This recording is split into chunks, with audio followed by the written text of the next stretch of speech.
Insight, some car buying tips on how you can get your house to pay for your car.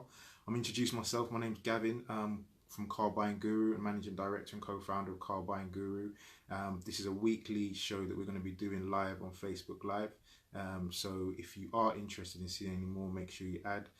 Got any questions for us, comment. But like I was saying, we're going to talk to you, or I'm going to talk to you this morning about how you can use your house to pay for your car. Now, a quick disclaimer. The house that you're living in, do not sell that and then think you can be able to pay for a house, pay for your car even. That's not what I'm saying. The whole point in this video is to let you know that the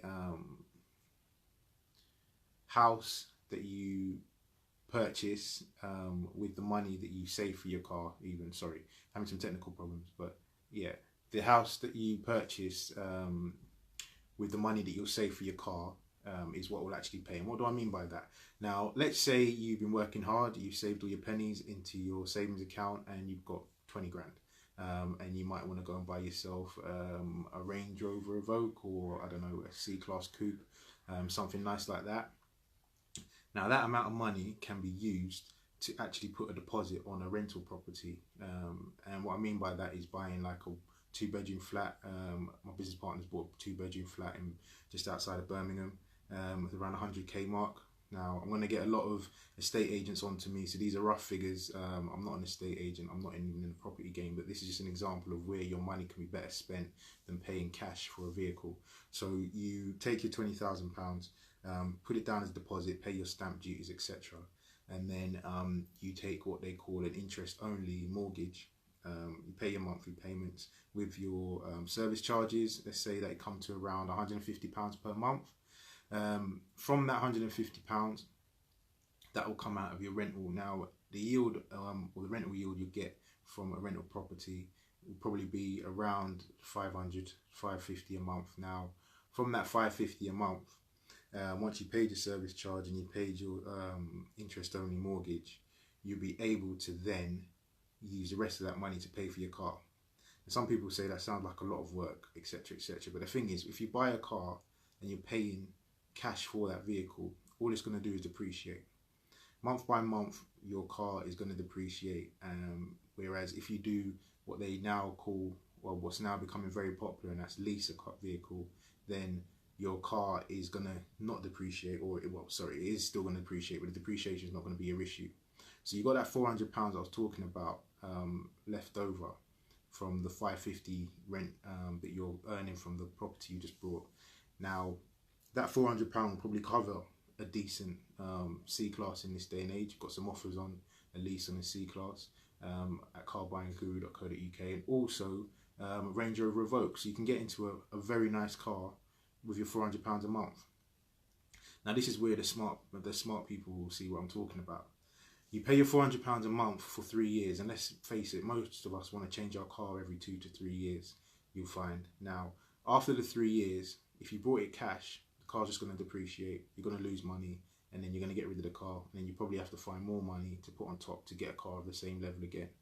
If you lease the car, then you've still got your rental property, you've been paying your monthly payments from the rent, and then at the end of the 3 years, you give the car back. Yes, you don't own it, but you give the car back, but guess what you still do own? You still own your property. You can get into a new car, still get your monthly rent from your property, which is actually going up in value, whereas a car has gone down in value. So therefore, you're going to be benefiting from having an asset in your portfolio which can earn you more money in the future. So that's just one example. I mean, if you're not into the property game, if you're not necessarily one that's going to be looking to spend money on getting a house sorted out, renovating it, etc., you can use, like I said, the example of £20,000 that you save for a car. You can use that to do other things like, I don't know, start a business, invest in businesses. You can do various things with your money. You don't have to be putting 20 grand into a vehicle. Like I said, it's just going to lose money month by month. I spent 5 years in the industry, longer than that actually. 2012 I started, so I spent a lot of time in the industry, and in that time I'd seen cars depreciate literally month by month. They were constantly dropping in value. So like I said, you save up 20 grand, put that into something like a property instead of a vehicle, because what is worth 20 grand today, literally 6 to 12 months later, could be worth less than half. So it's not really a smart way of going. Now, a bit more about leasing. It's something that we do, a service that we do provide at Car Buying Guru. And what you can do when you're leasing a vehicle is have an all-in-one payment, and that's one of the best benefits that I think there is. And what that means is that you pay a monthly payment, which includes your tax, it includes servicing if you opt for that, and that's including your tyres, and basically means that all you need to do is insure the vehicle and put fuel in it. Every month you make your monthly payment. You don't have to worry about anything other than the fact that that car needs to be fueled and insured.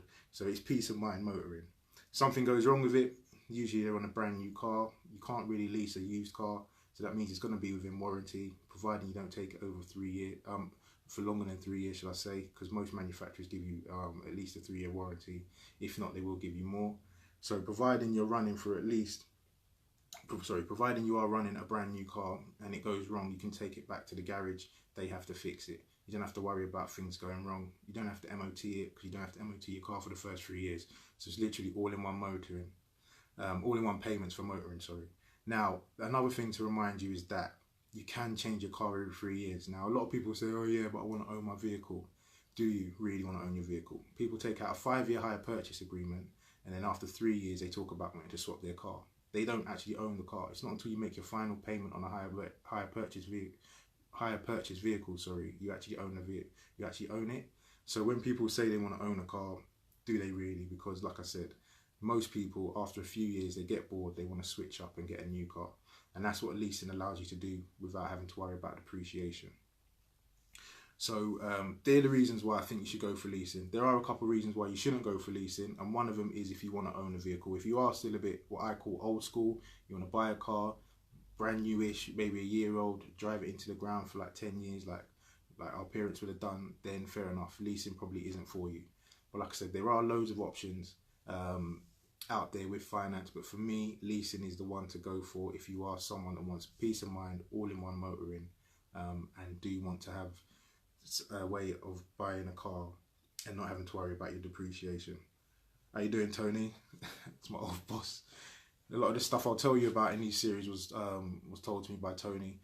Also, guys, if you are able to share, comment, any questions you got regarding car purchasing, then let me know. We'll be answering them. For example, I've got a couple questions emailed all the time. So hello@carbuyingguru.co.uk. If you have got any questions about car motoring or any trade secrets you want to know, let me know. For example, I had a gentleman called Danaz email me in the week. He was asking for a friend who's had a car they need to get out of.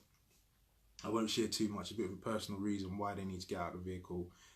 But he was asking me if they could do it early, and I said to him that to send me the details of the contract over. The reason why I did that is because I was looking at a voluntary termination to see if that was something that was an option for him. Now, basically, on your finance agreement, so hire purchase and PCP agreements, you'll have a paragraph in there that will tell you about how you can pay yourself out early on a finance agreement.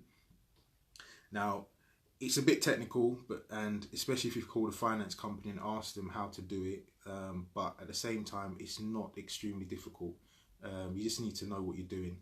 We're going to be doing another episode later on about that, but basically what I advised Dinaz to do was look at his voluntary termination, or look at his friend's voluntary termination, and see if they are able to get out by paying a certain amount or having paid a certain amount up to that date. But like I said, we will be doing a whole episode on voluntary termination in the coming weeks. Also, I had another question.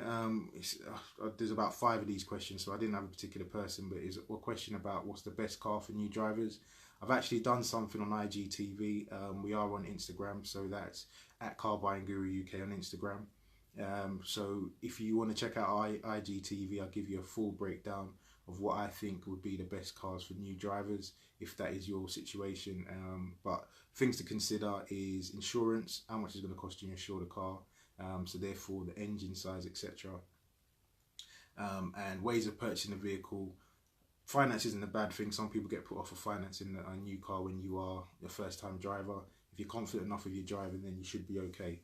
So yeah, that, like I said, is on my Instagram, IGTV at Car Buying Guru UK on Instagram. There's going to be a link below on a PDF. If you need some more advice or some more information about leasing, click the link below. We're going to be adding guys to a mailing list, and we'll be emailing out a PDF we put together, giving you more information on leasing. If you also want to know when the next episodes of these coming up, they're going to be every Sunday around this time. Depends how Saturday is for us, or for me, to be fair. I will email out each week when the episode's coming up, and we'll also have new information. So like this week is all about leasing, and like I said, how you can do something like invest that 20 grand that you've saved up to buy a new car into something like a property or a business, and then lease a car instead and make that property or business pay for it. Yeah, that's it. So please guys, comment, share, follow us at Car Buying Guru UK. That's on Instagram, on Twitter, all the social medias.